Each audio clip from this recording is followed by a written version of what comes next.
How do you capture the essence of Greece, or chase down the shadows of mythic monsters and heroes? My name is Dubital. I'm a pilot and an aerial photographer, leading an international crew and $1 million worth of delicate optical equipment up to Mount Olympus, home of the gods, on a quest to realize my childhood dream.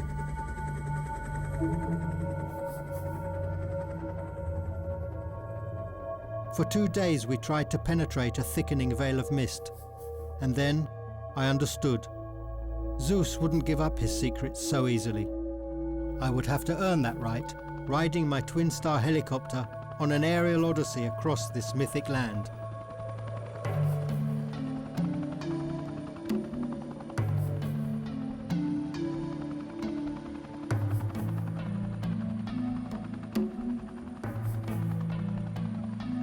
As we left Olympus, feeling like the gods had been playing with us, the words of the blind poet Homer came alive in my head. Miserable mortals who, like leaves, at one moment flame with life, and at another moment weakly perish. Miserable mortals? Perhaps. But the Greeks inspired people for 3,000 years and gave the Western world the pillars of its civilization.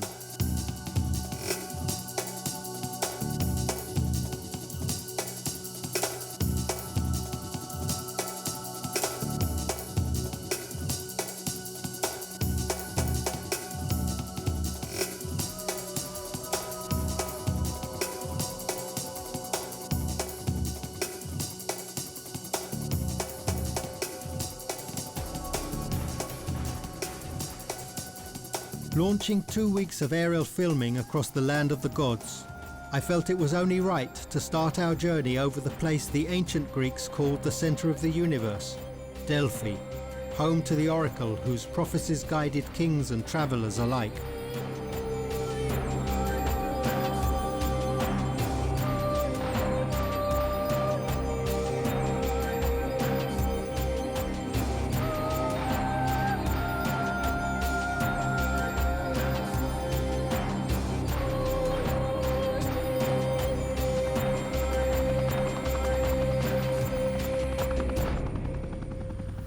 Delphi's oracle may be gone, but clear skies and a strong tailwind pushed us south from the mainland, across 300 miles of open sea to the island of Crete, the legendary birthplace of Zeus.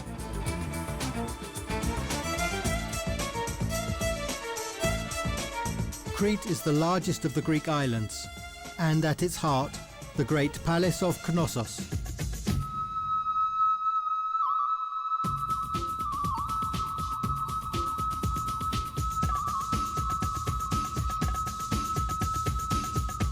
Here the Minoans and their legendary King Minos sowed the first seeds of civilization on European soil, paving streets, designing drainage systems, and even flushing toilets 4,000 years ago.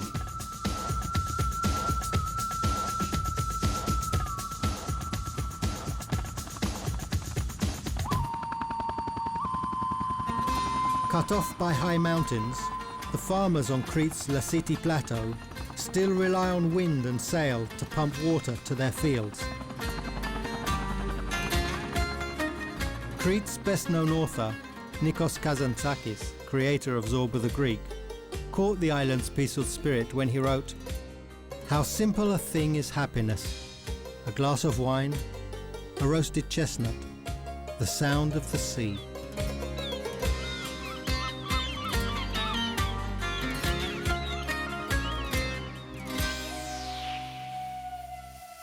We set course for the mainland. I was intent on attacking the strongholds of the warrior cultures that replaced the Minoans. We flew in over the Corinth Canal, a man-made waterway joining the Aegean and Ionian seas.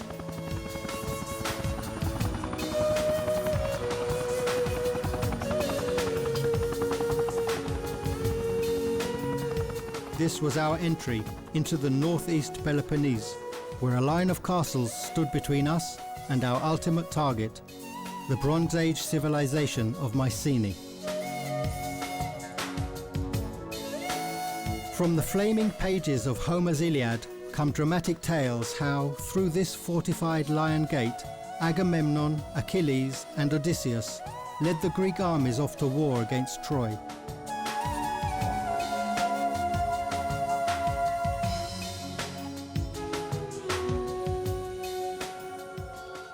Soon the city-states of Athens, Sparta and Thebes would rise, waging non-stop war against each other. It's ironic, once the glory of Greece, today Sparta and Thebes are nothing but a few ruined walls and empty, forgotten fields.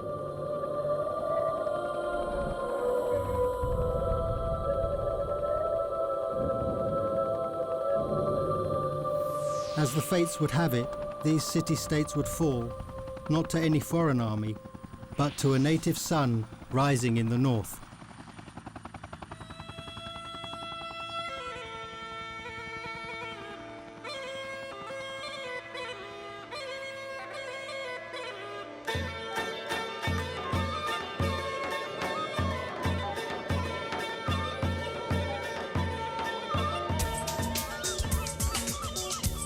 Macedonia, a land of wild nature and wide open fields.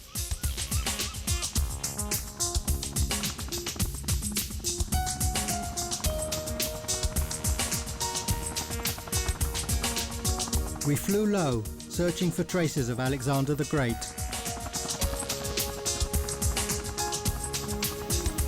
Riding out from the city, the young Alexander probably roamed the Macedonian swamps on his favourite steed, learning the skills he'd used to carve out an empire across half the known world. But for all the mighty monuments he raised from Greece to India, here in his native homeland there's almost no trace left of Alexander the Great. When he died at the age of 33, Alexander left a long list of things he still planned to do. One was to build a huge temple on the sacred island of Delos, our next destination.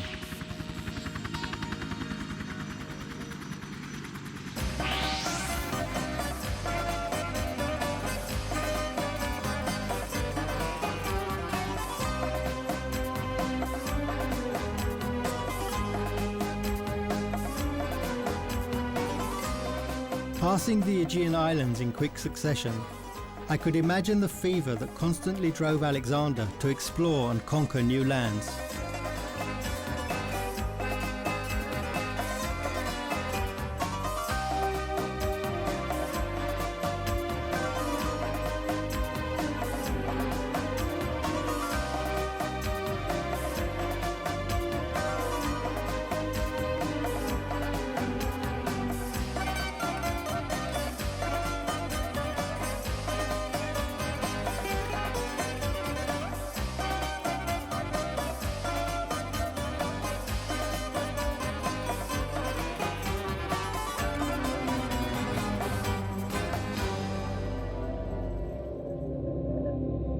As the day drew to a close, we arrived at the heart of the Cyclades chain, the uninhabited island of Delos.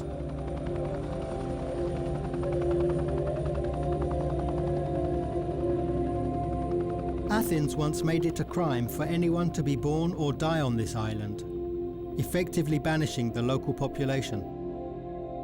Today, it's still forbidden to stay overnight here.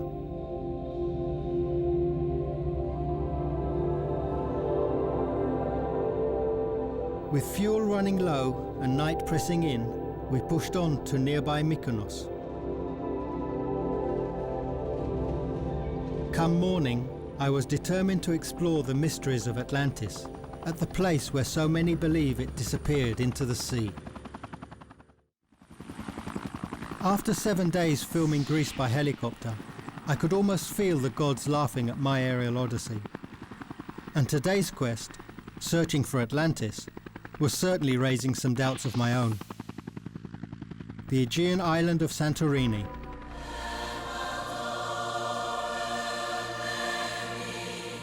"3,500 years ago, this still active volcano almost blew itself out of the sea, leaving just the rim and this flooded crater.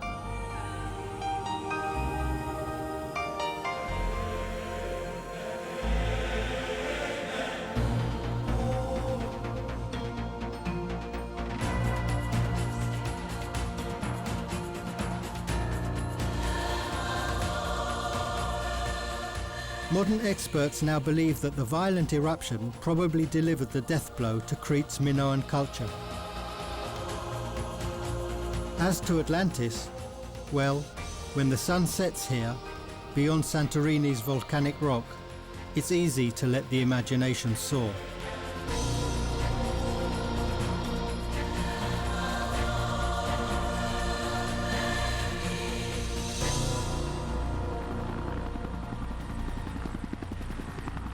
It's one thing to plan a shoot on paper, poring over maps and pictures, but it's quite another to face reality, which sometimes goes way beyond expectations, especially when you are witness to the impact Greece had on Western civilization.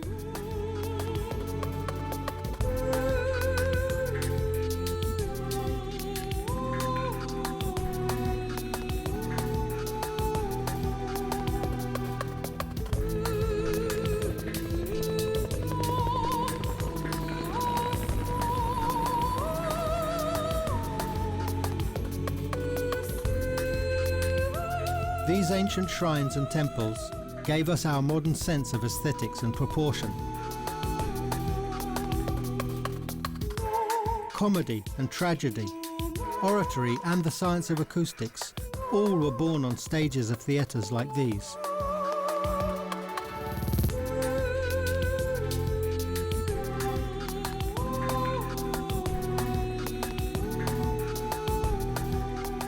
And our love of sport was probably born not far away, on the green fields of Olympia.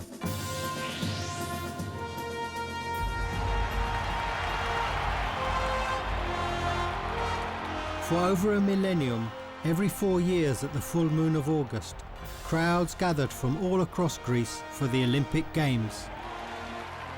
A welcome relief from constant war, the original Games were a men-only affair.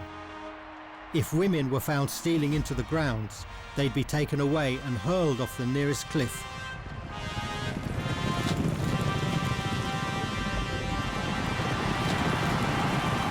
After 1500 years, the Games returned to Athens in 1896, and again for the 2004 Olympics.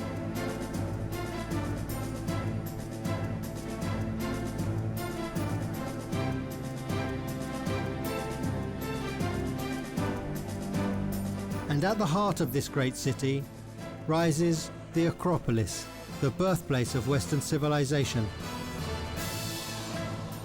Crowned by the Parthenon, the Acropolis was built by Athenians inspired by these words of Pericles. Day by day, fix your eyes on the greatness of Athens and reflect that this empire has been acquired by men who knew their duty and had the courage to do it.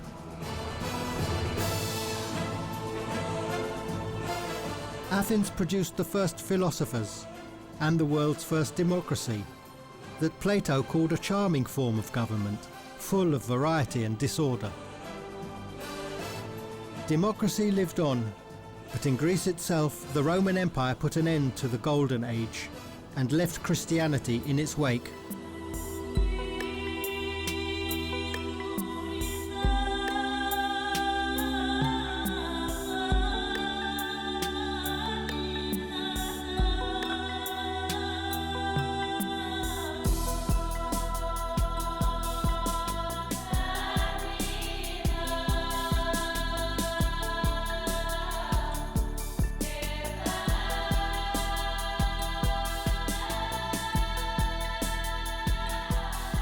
Today, hundreds of hilltop churches and cliffside monasteries cling to some of the most extreme sights I have ever seen.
Mount Athos, the holy mountain, where 1,700 monks live frozen in time, in perfect solitude.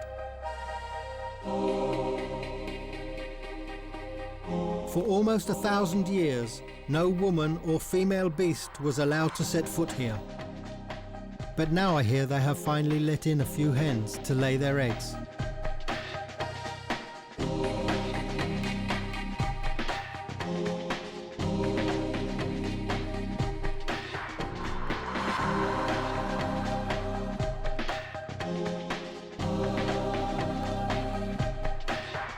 With no roads, TVs or telephones, Mount Athos is a living snapshot of medieval Christian life.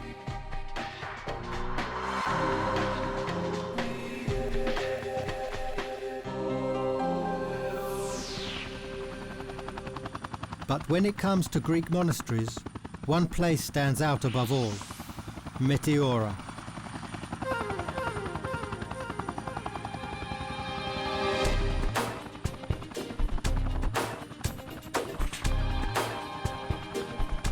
Before helicopters, faith must have helped monks scale these limestone crags and suspend these architectural miracles between heaven and earth.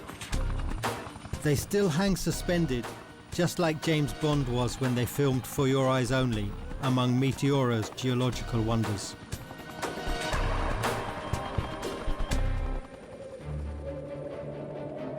With a string of castles as my guide, we flew after the shadows of holy men and crusaders.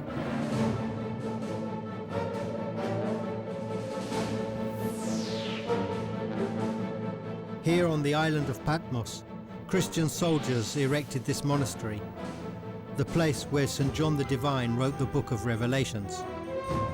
For many, the Crusades ended in Greece, where petty kingdoms could be carved out of stone.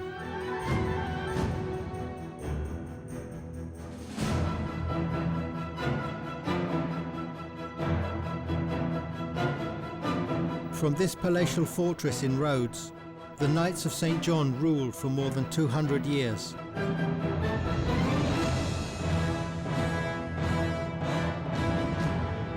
After the Crusaders, now deserted Mistras became a hive of late Byzantine culture, the centre of independent Morea.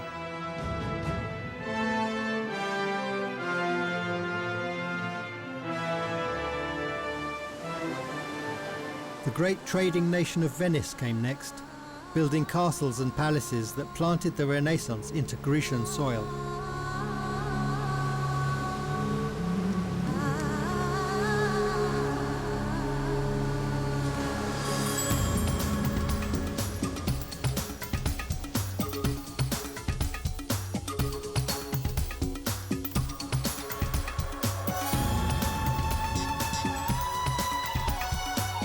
Next came the Ottoman Turks, who ruled Greece for over 400 years, adding their Islamic roots to an already eclectic landscape.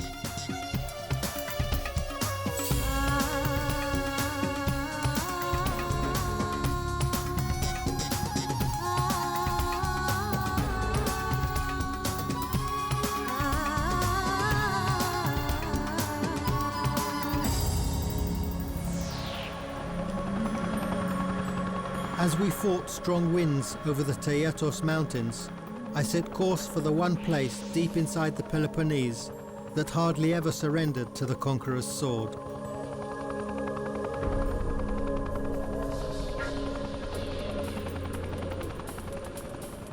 Breaking free of the mountains, we found ourselves in the remote region of Mani.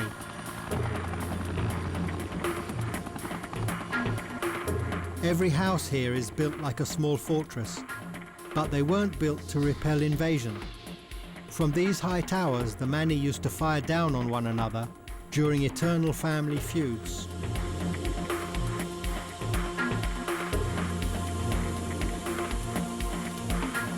From deep in these gorges, bishops of the church launched the Greek War of Independence against the Ottoman Turks, a struggle that soon spread across the entire country.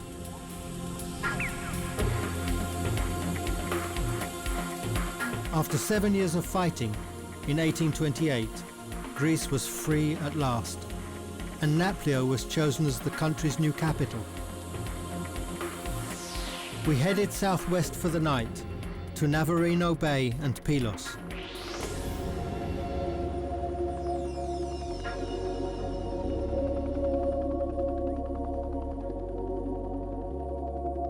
Through these calm waters, it's likely Odysseus passed on his way home from the Trojan Wars.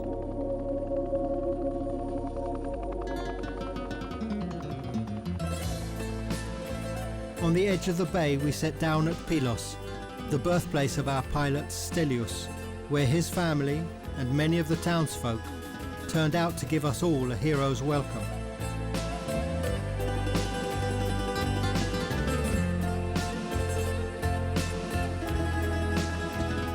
But we still had one last mission to accomplish.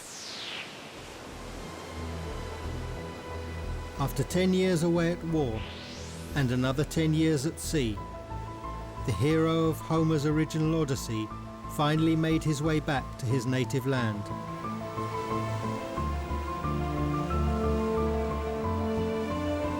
Arriving at his blessed Isle of Ithaca, the return of Odysseus, the defeat of his rivals and the reunion with his wife Penelope is one of the greatest homecomings of all time.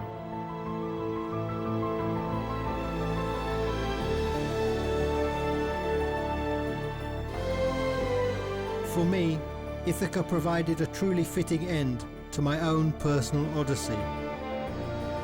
Completing the journey that took me some 6,000 miles through the skies of this land, it has been a quest inspired by the gods of Olympus, one that no mortal can really achieve,